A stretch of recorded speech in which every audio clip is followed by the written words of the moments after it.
અંકલેશ્વર તાલુકાની ભડકોદરા ગામના ગ્રીન વેલી રો હાઉસમાં તસ્કરો ત્રાટકતા 4 જેટલા મકાનોના તાળા તોડી પલાયન થઈ ગયા હતા। ભડકોદરા ગામની પાછળ આવેલી ગ્રીન વેલી રો હાઉસના મકાન નંબર 51 માં રહેતા રવાબ અલી મોહમ્મદ ઘરમાં ગરમી લાગતા ધાબે સુવા ગયા હતા। ત્યારે રાત્રિના તસ્કરો તેમના ઘરમાં ઘૂસી રોકડ રકમ 20,000 અને 7 તોલા સોનાની ચોરી કરી પલાયન થઈ ગયા હતા।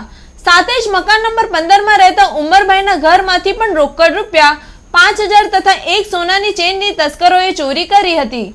જ્યારે ગ્રીન વેલી રો હાઉસના મકાન નંબર 19 માં રહેતા જાકીરભાઈ બહાર ગામ ગયા હતા, જેમના ઘરના આગળના દરવાજાનું તાળું તોડી કબાટમાંથી સામાન વેરવિખેર કર્યો હતો અને મકાન નંબર 11 માં રહેતા અયુબભાઈ જેઓ LIC નું કામ કરતા છે, તેમના ઘરમાંથી સોના ચાંદીની તસ્કરો ચોરી કરી તેમજ સામાન વેરવિખેર કરી પલાયન થઈ ગયા હતા। બનાવની જાણ થતાની સાથે જ અંકલેશ્વર GIDC પોલીસનો કાફલો ઘટના સ્થળે દોડી ગયો હતો અને મકાન માલિકોની ફરિયાદના આધારે રૂપિયા 2.35 લાખની ચોરી અંગેની ફરિયાદ નોંધી ફરાર તસ્કરોને ઝડપી પાડવા ચક્રો ગતિમાન કર્યા છે।